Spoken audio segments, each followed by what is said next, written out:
Perfecto. Muy buenas noches, estimados participantes. Les doy una cálida bienvenida a Lawyer. Soy Emileta Mayo y hoy tengo la oportunidad de presentarles una sesión más del curso de Derecho Animal, con el tema Animales de Granja, que será desarrollado por el distinguido doctor Manuel Bartra, quien es abogado especializado en Derecho Animal. Se desempeña como director del área jurídica de la Asociación para el Rescate y el Bienestar de los Animales. También es asesor legal de la Coalición por los Animales del Perú.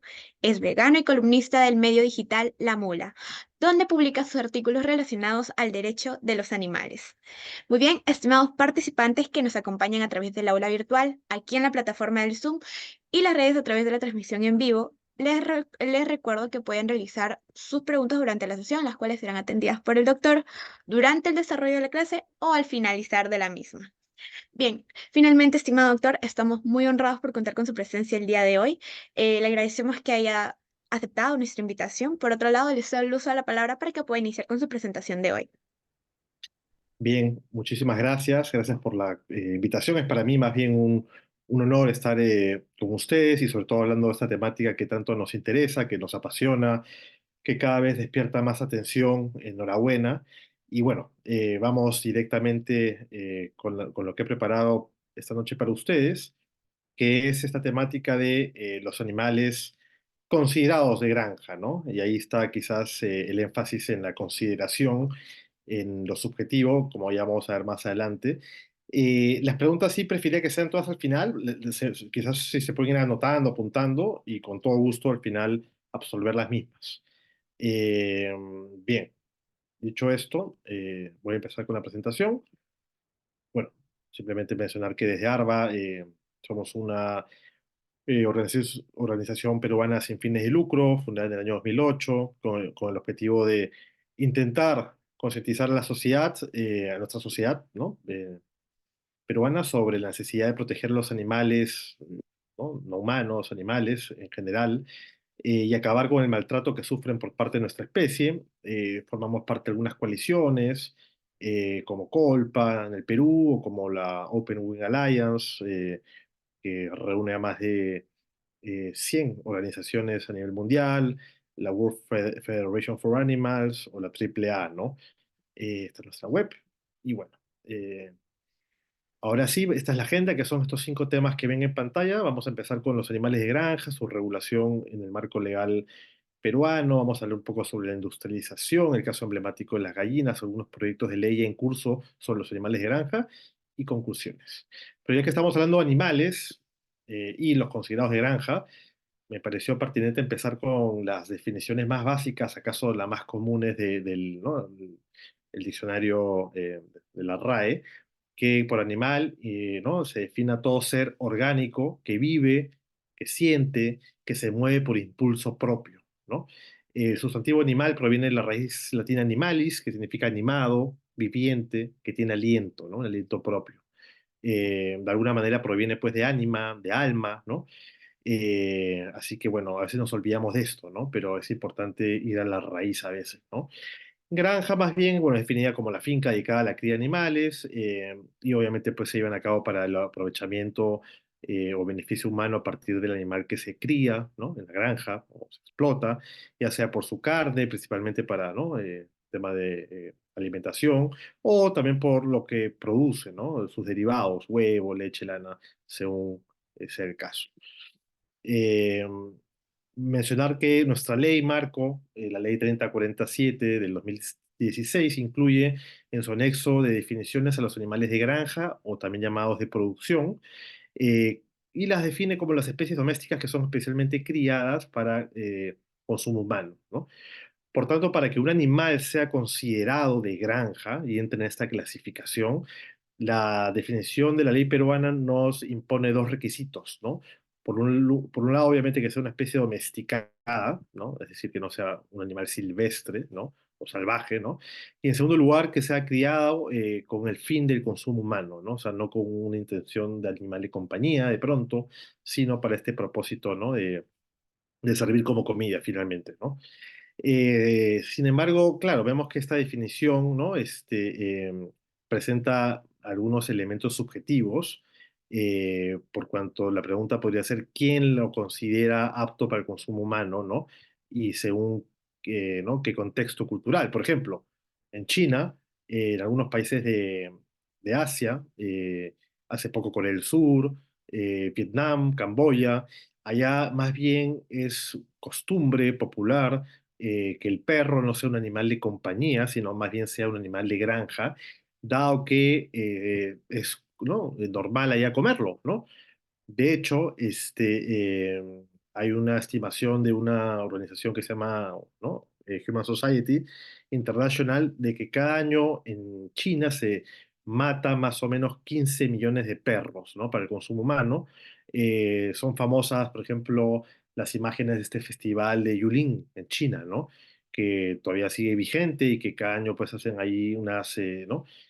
Celebraciones de varios días, donde básicamente gira en torno al perro como animal de granja para el consumo, ¿no? popular, ¿no?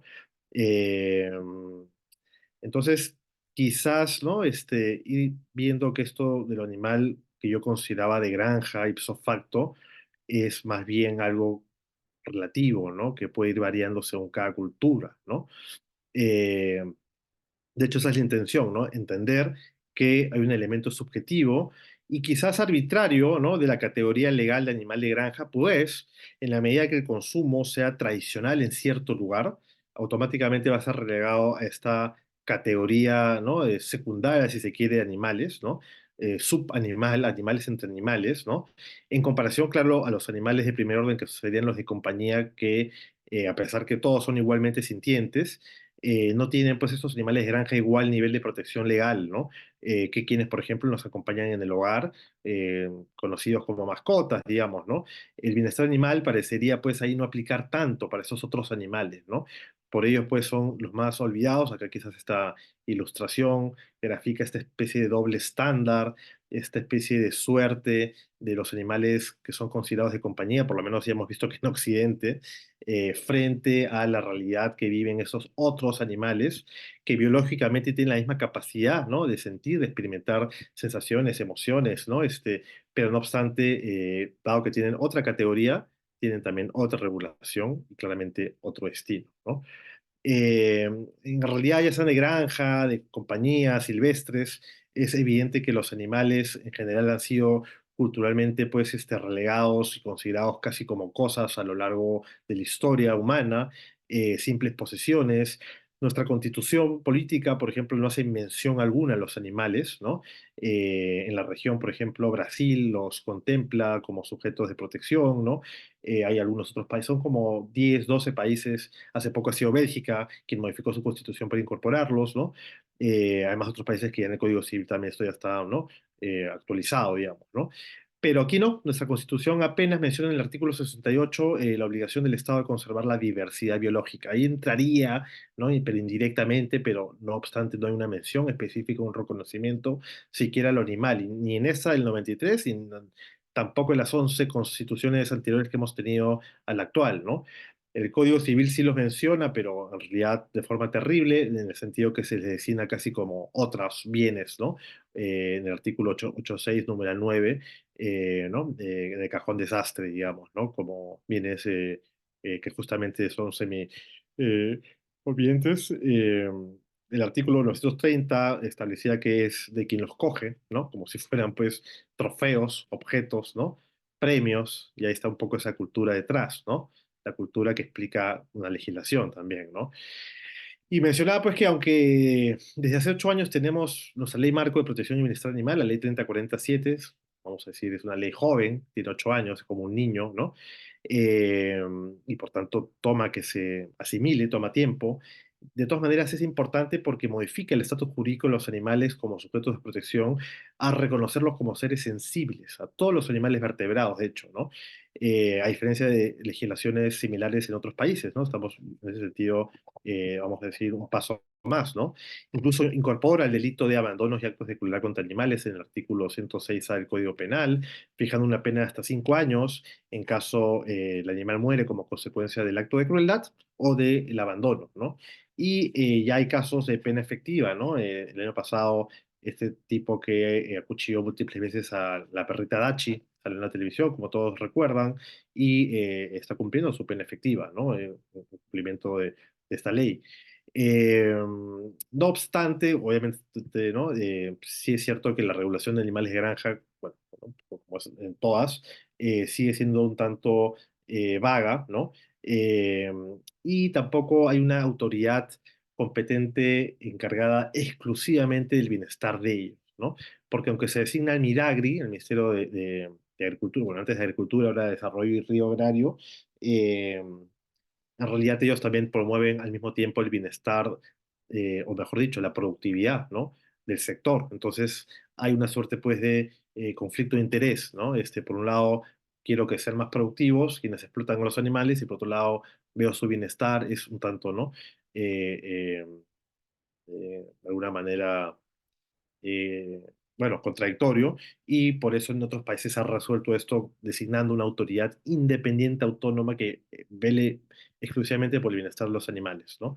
Eh, Decía que la ley 3047 reconoce en su artículo primero la condición de seres sensibles de todos los animales, sean domesticados o silvestres, e independientemente, obviamente, del uso, de la costumbre o la tradición que cae sobre los mismos, ¿no? El artículo 7 de la ley establece como deber del Estado asegurar un trato responsable a los animales de granja y, bueno, eso es lo que ya había adelantado, ¿no? De que el Midagri, pues, ¿no? De alguna manera es extraño que sea como juez y parte, ¿no? Eh, Finalmente, el artículo 16 de la ley 3047 también se dedica a los animales de granja, apenas, ¿no? Obligando al propietario responsable de toda granja, instalación, o como le llaman, centro de beneficio, bueno, beneficio para quién, ¿no? Cumplir las medidas de bienestar animal que dicte el MINAGRI, el MINAM o el PRODUCE, ¿no?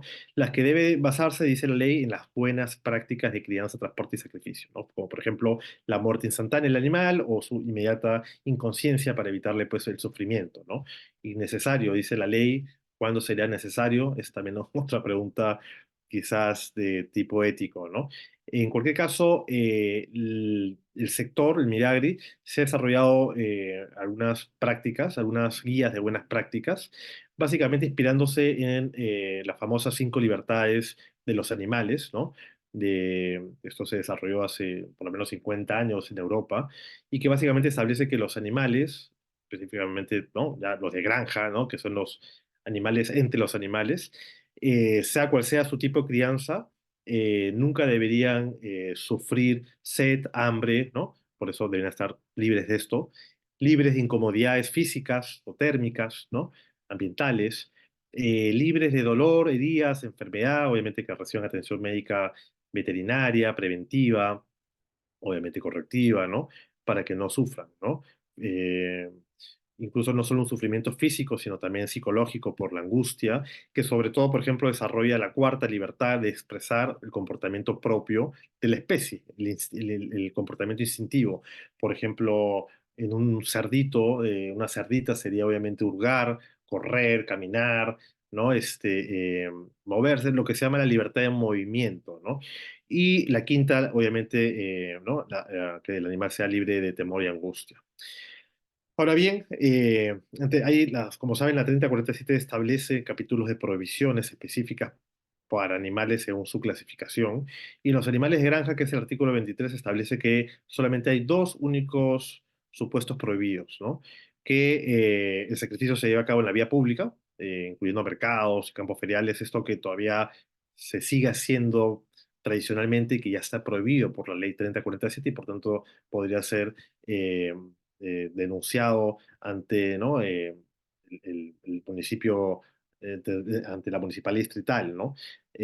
O la crianza y el transporte insalubre, dice la norma, ¿no? El concepto de insalubridad también, bueno, es un tanto ambiguo, eh, por cuanto en principio se asocia más a la inocuidad, ¿no? Pero en realidad, bueno, insalubre también quiere decir que no afecte la salud del animal, ¿no? Y de nuevo, la ley 3047 no solo habla de la salud física, por ejemplo, que no te pinchen, que no te corten, que no te golpeen, sino también la salud psicológica que tiene que ver con el estrés, la ansiedad, ¿no?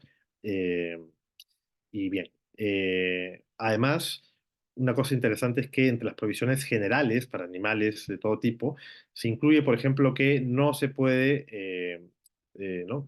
tener la tenencia, ¿no? La tenencia, la caza, la captura o la crianza y la compra-venta para el consumo humano o animales, ¿no? Exceptuando precisamente a los animales de granja, que son los únicos a quienes sí se les permite todo lo anterior, ¿no? Entonces ahí vemos, por ejemplo, claramente que también no tienen la misma suerte que los otros animales, ¿no? Están de alguna manera, por eso decía, relegados, ¿no? Se puede apreciar que hay quizás una lógica especista y este concepto de especismo es, por ejemplo, definido por académicas como Fabiola Leighton como la discriminación hacia ese animal de esa especie, basado justamente en que pertenece a ese tipo de... Entonces, si es animal de granja, bueno, esa va a ser tu suerte, pues piña, ¿no? Entonces, es el criterio para relegar los intereses de los animales a los intereses humanos, ¿no? Como lo disfruto en la cena, entonces, pues, nada, ¿no? A él no le doy el mismo protección que a un animal de compañía, ¿no? Como me entretiene como espectáculo cultural, entre comillas, entonces, bueno, que le pinchen, que le claven, pues, espadas, ¿no? O que le amarren a los gallos cuchillas en las patas y que se maten ahí, digamos, hasta que, ¿no? En fin, ¿no? La gente aplauda y hay un ganador. Entonces, este es también ejemplo de estas lógicas, estas mentalidades especistas, ¿no? En realidad, el concepto fue acuñado por primera vez en 1970 por el psicólogo británico Richard Ryder y en esencia implica excluir justamente a los animales de nuestra consideración moral, ¿no? Asumir que existen únicamente para nuestro uso y mero servicio, ¿no? Es decir, como medios y no como fines en sí mismos. Es de alguna manera la instrumentalización, la cosificación de los animales, ¿no?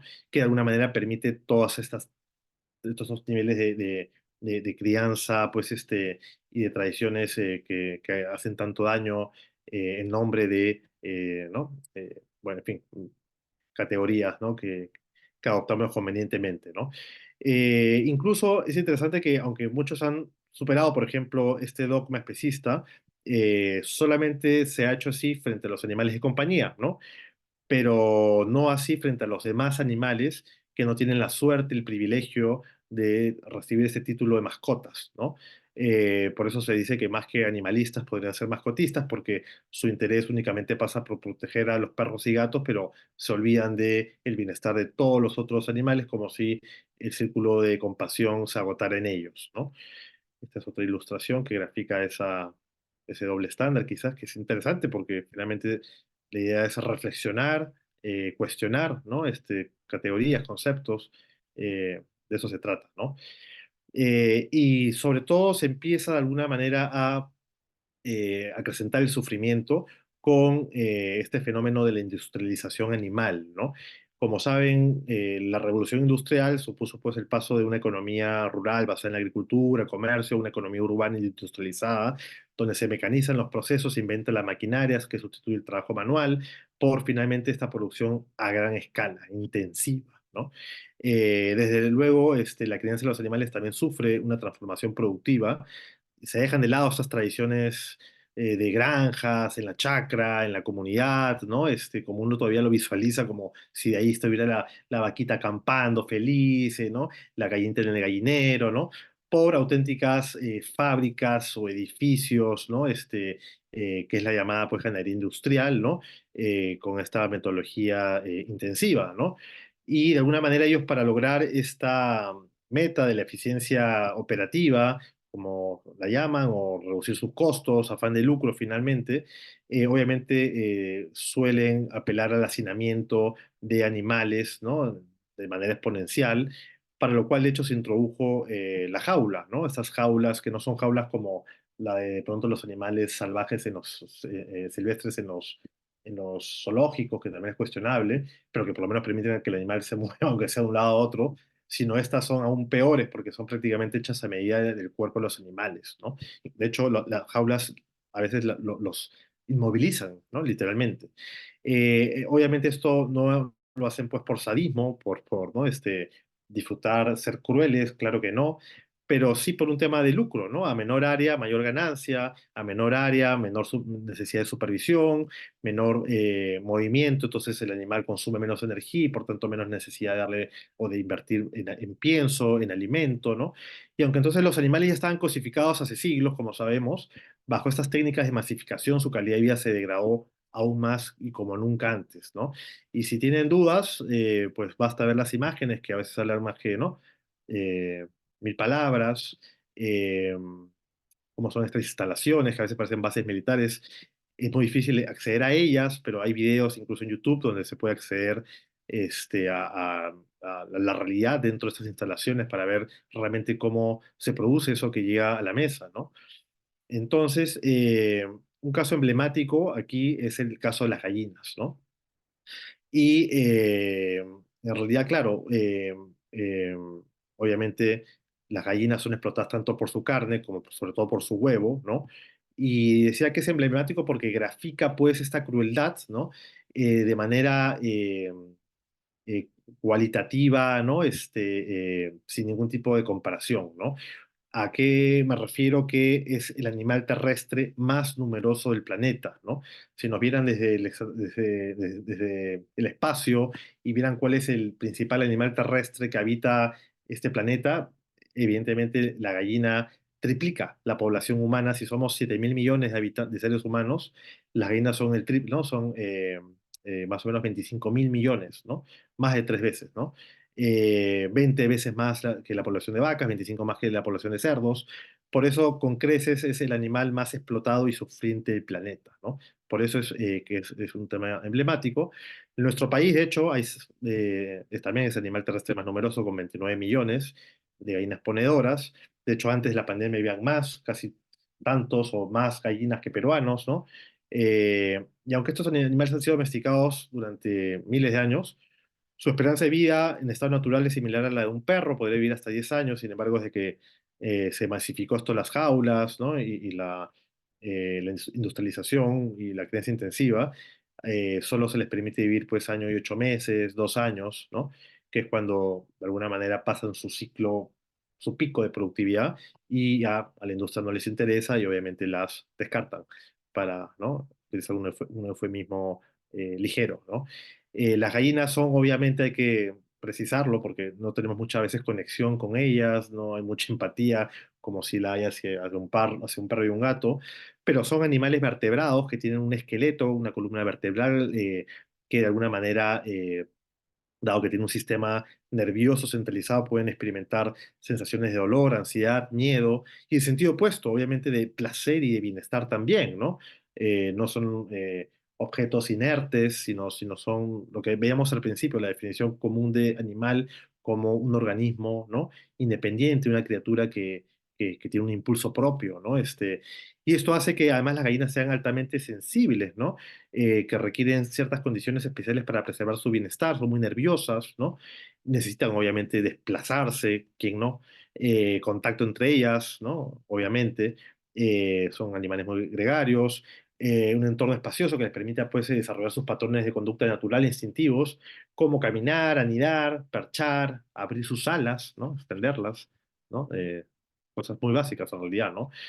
Eh, pero no pueden hacerlo ni eso porque obviamente la industria utiliza en un 95%, al menos la industria del huevo en el Perú, estas jaulas para su crianza y que al ni siquiera permitirles abrir sus alas, que sería como paralelo, como analogía que una cárcel humana no permita que los prisioneros puedan abrir sus brazos, puedan estirar sus piernas, ¿no? Sería igual, ¿no?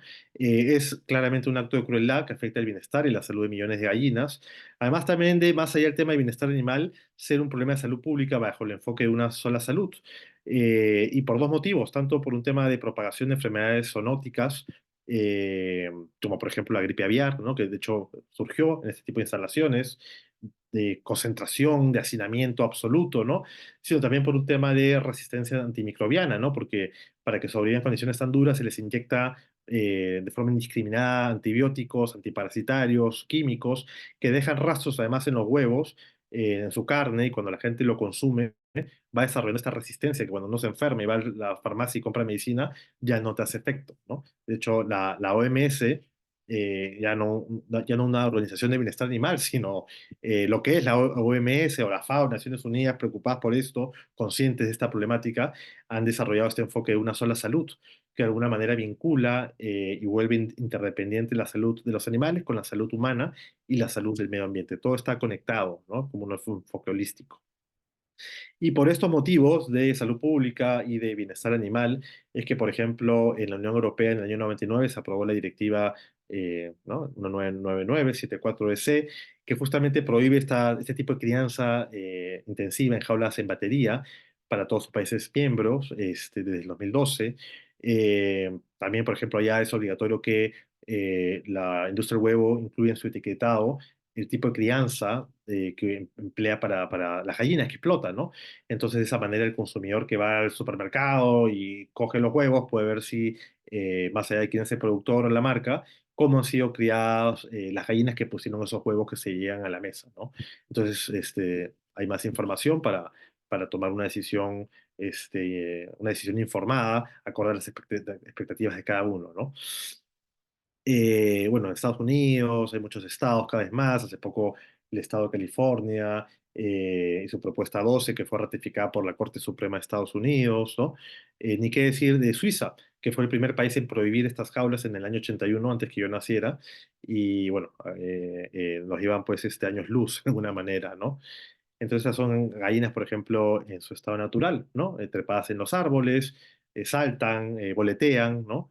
Eh, y acá hacer eh, unas precisiones me parece importante a la luz de algunos consensos globales científicos que se han llegado, a los que se ha concluido luego de muchos años de estudios, por ejemplo, la famosa Declaración de Cambridge del 2012, donde esta universidad británica llevó a cabo, digamos, una sesión en la cual participaron más de una docena de famosos neurocientíficos de renombradas instituciones como el MIT, el Instituto Max Planck, entre otros, con presencia de Stephen Hawking, ¿no? Y suscribieron este manifiesto de la Declaración de Cambridge, concluyendo que los animales claramente tienen conciencia, ¿no? Obviamente ellos lo hacen, ¿no? Con todo su rigor científico, con todo el sustento académico, ¿no? Y que básicamente confirman lo que ya muchos sospechamos o sabíamos con solo observar estos animales, ¿no? Luego de distintas investigaciones estaba plenamente demostrada la capacidad de ciertos mamíferos y aves, como las gallinas, para percibir su propia existencia, incluso la del mundo que los rodea.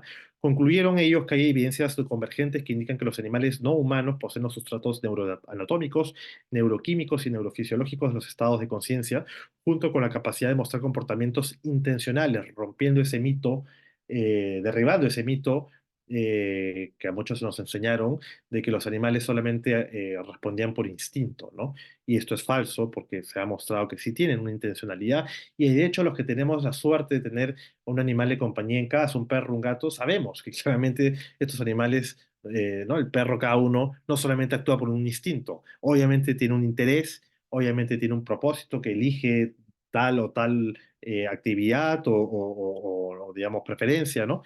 E incluso los estados afectivos, ¿no? Que también son muy similares a los nuestros, ¿no? Y de nuevo, basta con observarlos, ¿no? Basta con mirarlos, y no solamente entre ellos, entre animales de la misma especie, entre animales de distintas especies, lo cariñoso, lo tierno que puede ser entre ellos, y ni qué decir incluso con nosotros, ¿no?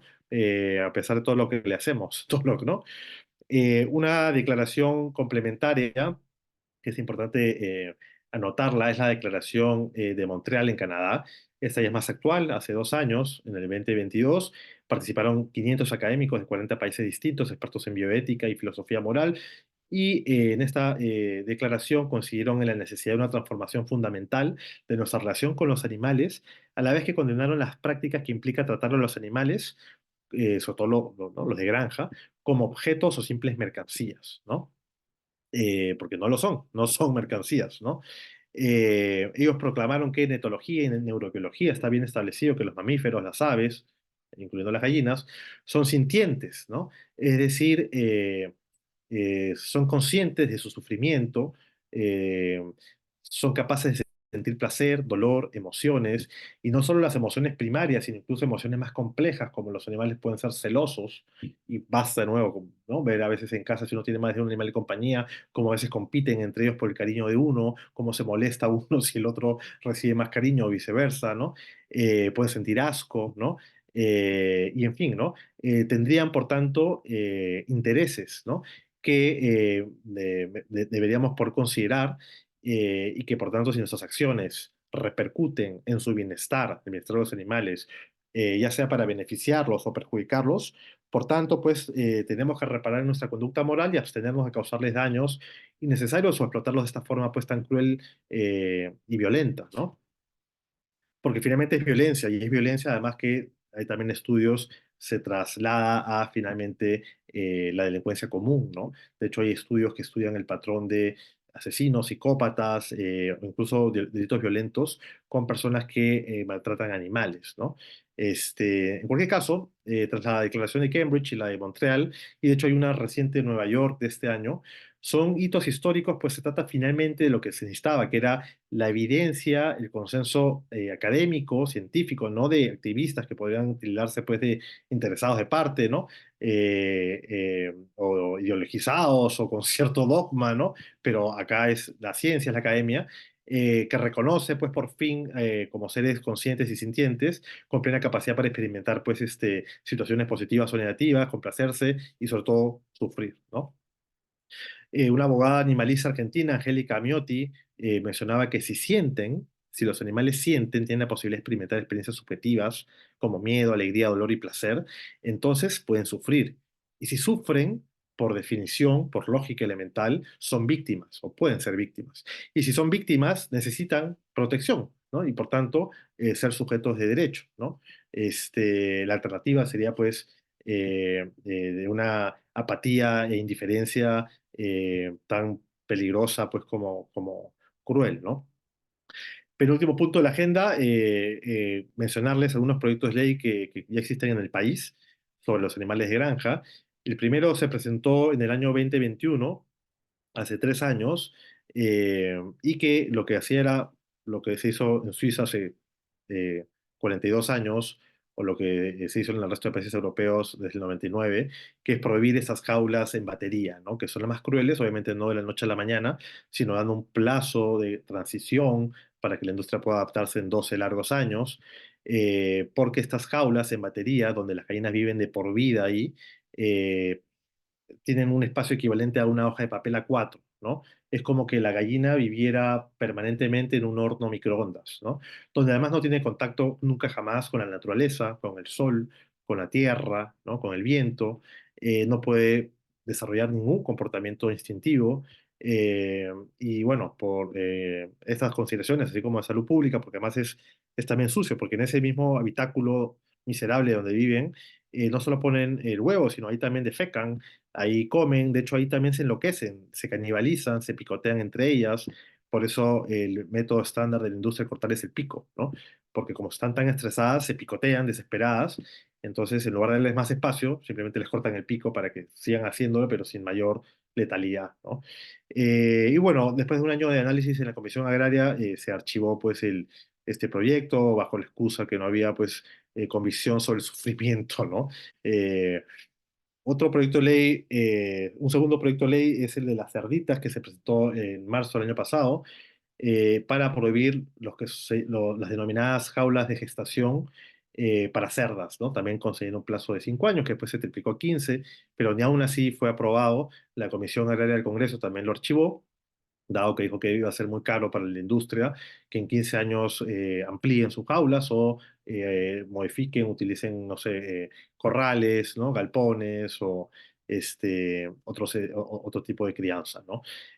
Aquí también la jaula es hecha a medida del cuerpo estándar de una cerda, de manera que ni siquiera le permite caminar durante largos meses, ni siquiera poder girar o darse la vuelta, ¿no? Hay una foto de estas jaulas de gestación que realmente son infames, ¿no? Eh, y hay un tercer ley, un tercer proyecto de ley que este sí está en actividad, está en curso, que es el etiquetado transparente de huevos, ¿no? que básicamente implica que los productores, también en un plazo de 3 años, me parece, incluyen en la etiqueta que ya tienen que elaborar y colocar simplemente el tipo de crianza, ¿no? Para que de esa manera haya una transparencia en cuanto al modo de producción y no haya pues el consumidor, nosotros los consumidores no estemos pues en estado de ignorancia o a veces incluso a merced de publicidad engañosa, de gallinas felices y cómo sabes que son felices, entonces, oye, revela, refleja el tipo de crianza, ¿no? Eh, y de alguna manera estos son los tres tipos de crianza, ¿no? El de jaulas, que es ampliamente mayoritario, el 90% de la producción de huevos se hace aquí por temas de costos. El de galpones o corrales, que es el segundo, digamos, en uso, y el tercero es obviamente el ideal en términos de bienestar animal, que es el de pastoreo, también llamadas camperas, ¿no? Que es como quizás uno se imagina cada vez que come huevo que es la gallina, pero está bastante lejos de esa realidad, ¿no? Está más bien en esas jaulas, sin contacto con la naturaleza, ¿no? Entonces, ahora sí me voy acercando a ya las conclusiones de esta presentación, ¿no? Para no extender tanto.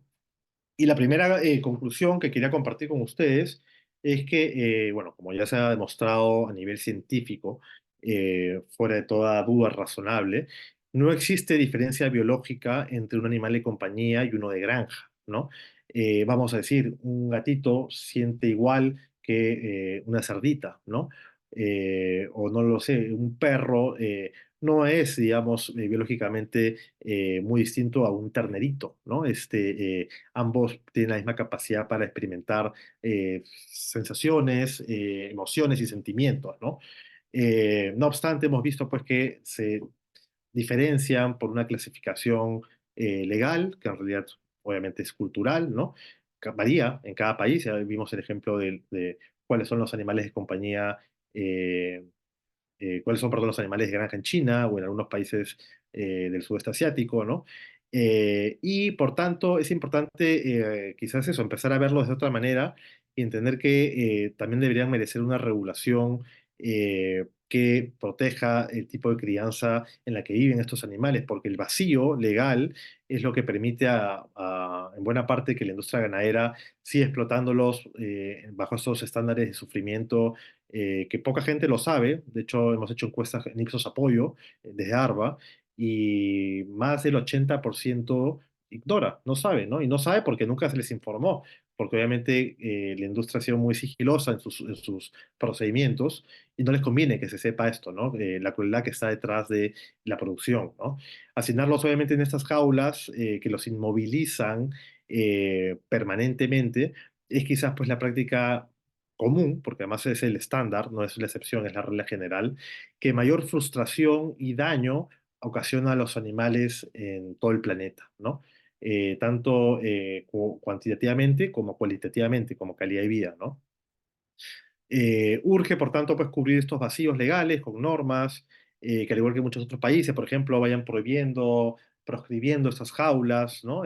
Tanto por fundamentos éticos o de compasión o de bienestar animal, como por salud pública, ¿no? Bajo el enfoque de una sola salud que ya mencionamos, ¿no? Y hasta que esto no sea posible, por lo menos exigirle a la industria que sea transparente, ¿no? Y que informe en su etiquetado el tipo de crianza que cada productor apela, ¿no?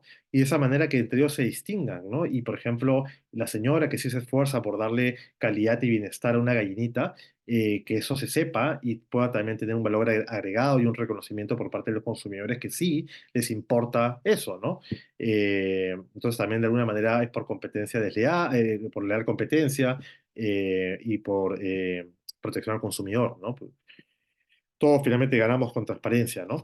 Eh, Solo así iremos alineando pues a nuestro país en estas prácticas productivas al tiempo que vamos superando o por lo menos cuestionando esta lógica especista que reduce la existencia de los animales, sobre todo los de granja, como hemos visto ¿no? en esta presentación, para nuestro provecho, ¿no? Como simples, como si fueran simples objetos inertes, piedras o paquetes, ¿no? Cosas, ¿no? De ahí la cosificación, ¿no? Cosas que como no pueden hablar, para algunos no merecen respeto, consideración o ni siquiera bienestar, ¿no? Y cuando se les reconoce bienestar, se limita el bienestar a darle comida y agua, este, como si el bienestar, por ejemplo, ¿no? de un prisionero fuera eso solamente, ¿no? Darle agua y comida y no el tipo de trato que recibe ese ser sensible, ¿no? Eh, entonces es sobre el reconocimiento de la capacidad ¿no? de sintiencia de los animales que más bien merecen nuestra protección, ¿no? Por lo menos frente a actos de crueldad que les impliquen sufrimiento, como ocurre, por ejemplo, al enjaularlos de estas formas, de estas jaulas diminutas y prácticamente por vida, ¿no? Ya hace un par de siglos, este filósofo británico Jeremy Bentham, ¿no? El padre del utilitarismo, decía, ¿no? Oye, la pregunta, la cuestión, de alguna manera, no debe ser si es que pueden razonar, ¿no? Ni tampoco si pueden hablar, ¿no? Sino más bien si pueden sufrir, ¿no? Y en la medida que sufran, son nuestros prójimos, podemos entenderlo, podemos ponernos en su lugar y de ahí podemos, pues, por lo menos evitar que sufran ese sufrimiento, ¿no? Si solamente les diéramos este beneficio, vamos a decir, este derecho de no ser sometidos a actos de crueldad que les genere sufrimiento a los animales que vamos a decir, ¿no? Que razonaran, ¿no? No se hagan operaciones matemáticas. Entonces, bajo ese criterio también se debería de delegar estos derechos a humanos, humanos que por distintas patologías o problemas de nacimiento no tienen un sistema de razonamiento avanzado, ¿no? O incluso personas que tampoco pueden hablar, ¿no? Por también algún tipo de, ¿no? de anomalía o problema y obviamente pensar en limitar sus derechos por esta condición sería pues éticamente repugnante, ¿no? Eh, una quinta conclusión, bueno, esto es un movimiento más muy grande en Europa, ¿no? De erradicar estas jaulas, ¿no? Si hay gente que se opone a los zoológicos o a los acuarios, con más razón se oponen a que animales en mucho mayor número día a día vivan, sufran en estas jaulas, ¿no? diminutas, ¿no? Porque finalmente su confinamiento representa en esas condiciones la mayor crueldad, ya lo dije, cuantitativa, humana contra animales, ¿no? Y bueno, mientras tanto, depende de cada persona, esto ya es algo libre, es algo, ¿no? que no se puede imponer desde luego, pero que se invita acaso a la reflexión sobre lo que consumimos en la medida que nuestra decisión de consumo finalmente financia o le da continuidad a determinada práctica o procedimientos, ¿no? Entonces, es cuestión de alguna manera de evaluar a quién estamos premiando con nuestro consumo y a quién no, no, y a quién no, ¿no? Acá hay una imagen también quizás de un niño que inocentemente, ¿no? Come alitas, ¿no? Sin saber de dónde provienen esas alas, ¿no? Y por qué no eso, ¿no? La transparencia nuevamente de saber, de sincerar, de transparentar qué es lo que estamos haciendo realmente, ¿no? Y si hay violencia, pues denunciarla, ¿no? Pero no ser cómplices de ella, ¿no? Así que bueno, con esto concluyo y quedo más bien eh, para cualquier pregunta que puedan tener.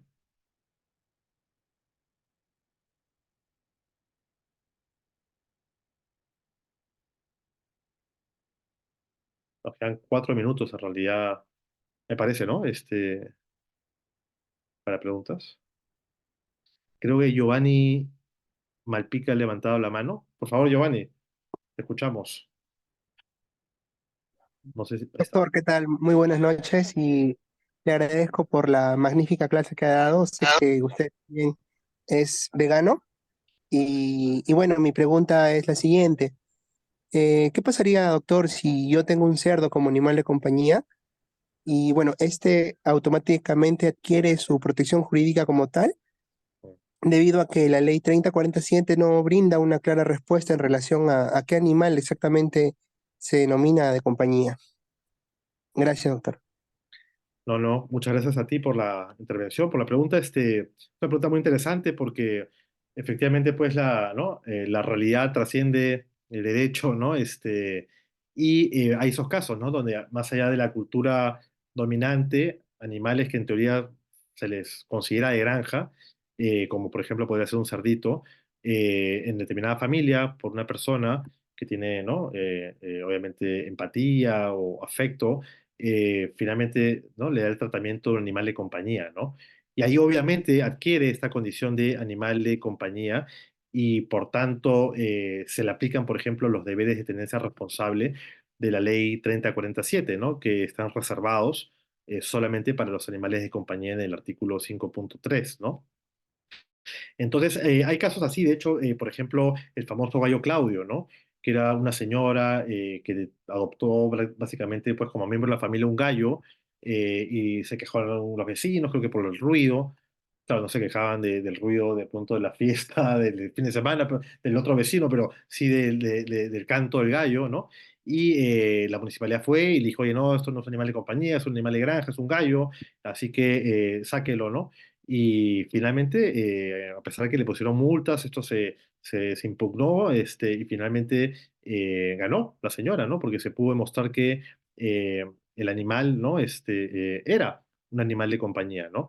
Eh, Recordemos que la definición en el anexo de la ley 3047, el anexo de definiciones, se define animal de compañía como toda especie doméstica, es decir, se excluyen los animales silvestres, ¿no? Que viven en el entorno humano, familiar, cuyos actos puedan ser controlados por el tenedor de alguna manera, ¿no? Entonces eso, ¿no? En respuesta a tu pregunta, si es una especie doméstica, como claramente es un cerdo, ¿no? No estamos hablando de un jabalí salvaje, ¿no? Sino un cerdito, una cerdita. Y finalmente tú le has dado en tu hogar, ¿no? La guía y de alguna manera, ¿no? La dirección y el tratamiento animal de compañía, entonces calza, ¿no? Como animal de compañía para todos los efectos de la ley, ¿no?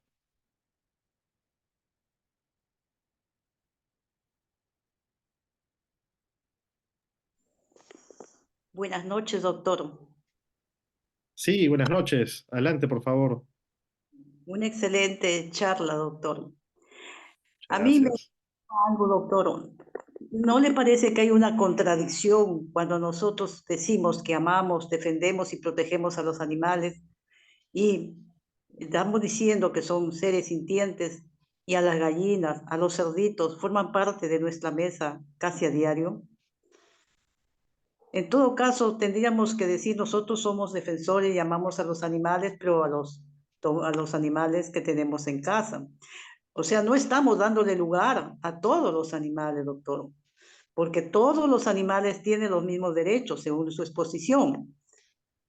A todos los animales tenemos que protegerlos.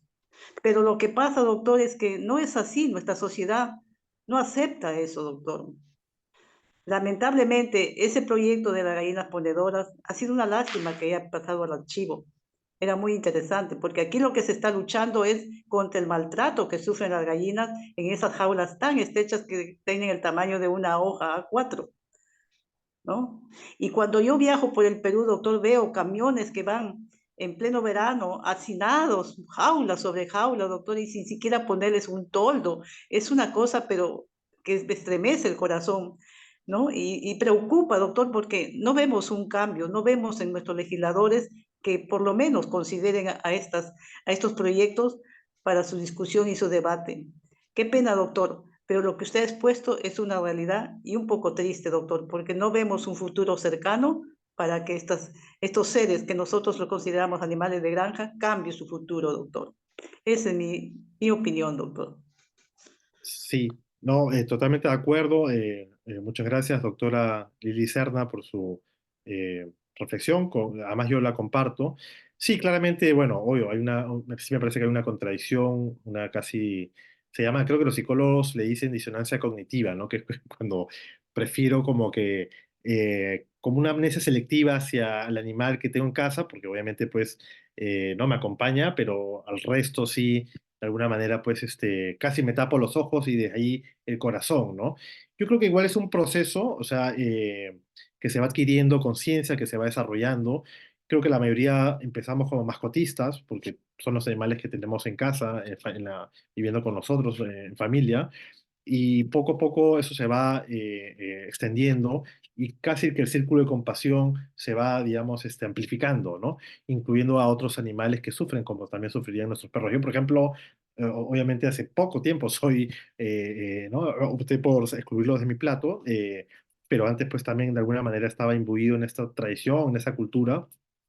Y es normal que así pase porque además muy poca gente conoce esto, ¿no? Pero solamente un matiz. yo creo que igual hay una tendencia global, y nuestro país no va a estar ajeno a esto de ir generando cada vez más conciencia, más debate, espacios como este, proyectos de ley que es verdad se archivan, pero que por lo menos ya se empiezan a discutir, ¿no? Estos proyectos de ley, por ejemplo, son pioneros en su especie y, por ejemplo, el de las gallinas, que fue archivado en el 2021, fue archivado por goleada, casi de forma unánime, mientras que el de las cerdas, por ejemplo, lo del año pasado, ya fue casi 10-4, ¿no? Fue 10-4. Quizás como las cerdas son mamíferos, fue más fácil generar empatía hacia ellas, no lo sé, pero yo creo que también eso responde a que, y lo vemos además en los niños, en los jóvenes, en las generaciones que siguen, ¿no? Como también tienen quizás un contacto, no sé si más sensible, más fino de alguna manera con los animales, ¿no? Entonces, ahí creo que podemos esperar, ¿no? O depositar cierta esperanza. Eh, Beatriz Cristina levantó su mano. Doctor, buenas noches. ¿Me escucha? Sí, te escucho, perfecto, te escuchamos. Doctor, quería hacerle una pregunta, no sé si usted me podría ayudar sobre la clasificación que se le hace a los animales. Mm, Independientemente de que la ley 3047 se denomina domésticos, pero en su profundidad, un autor que lo defina o le dé esa clasificación de compañía, de granja, domésticos, silvestres, en donde yo puedo encontrar un autor que me diga cuál es la clasificación exacta, eh, o de qué forma se le clasifica a los animales, cuál es ese orden, ¿no? Y otra pregunta más, si me podría ayudar, por favor. Ya que existen jurisprudencias, como vemos en el vecino país de Ecuador, que, bueno, se ha declarado a los animales como sujetos de derechos, ¿qué falta en nuestra normativa peruana para poder tener esa clasificación o al menos que darles eh, ese rango, ¿no? de sujeto de derecho? Muchas gracias. Gracias a ti por la pregunta. Sí, bueno, hoy por hoy la clasificación, digamos, que cuenta, entre comillas, que tiene valor legal, obviamente es la que impone la ley, ¿no? La 3047 en su anexo, donde sí distingue de alguna manera los animales de compañía, por ejemplo, los animales de granja o de producción, ¿no? O incluso los animales silvestres, que les dice especies silvestres, ¿no? Esto en realidad, de hecho, es más o menos similar, no solo, digamos, entre la mayoría de las normativas, ¿no? Regionales, internacionales, sino incluso las definiciones que dictan los diccionarios comunes, ¿no? La RAE, ¿no? Que básicamente, según el uso, ¿no? Que la persona le dé, por eso decía que son definiciones o clasificaciones culturales, ¿no? Porque ya decía, ¿no? O sea, en China, por ejemplo, sí está catalogado como animal de granja, porque puede ser apto para el consumo humano, los perros, ¿no? O los gatos, ¿no? Finalmente, el legislador de cada país, digamos, ¿no? El congreso de cada una de las naciones van de alguna manera estableciendo las leyes que responden a sus culturas, ¿no?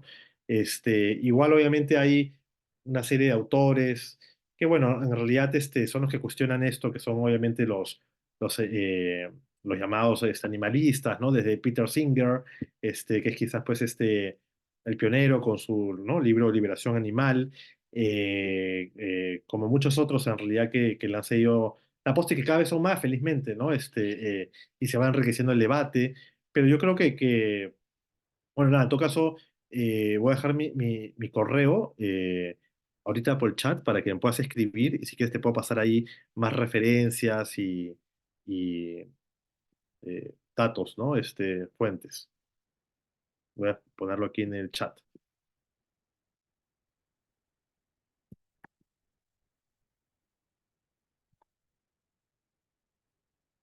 Ahí está. Este correo es área.jurídica @arba.pe.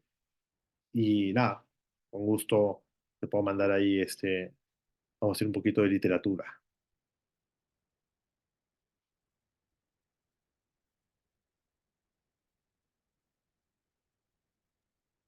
Bien, estimado doctor, creo que ya no hay más dudas, absuelta todas. Muchísimas gracias por eso. De verdad le extendemos nuestra total gratitud por su participación en este curso. Su conocimiento y experiencia han sido bastante enriquecedoras para cada uno de los participantes aquí. Esperamos contar con usted en futuros eventos académicos y muchísimas gracias, doctor. No, encantado y gracias a todos por estar conectados, por su interés en esta temática. Así que buenas noches y será hasta la próxima. Muchas gracias, doctor.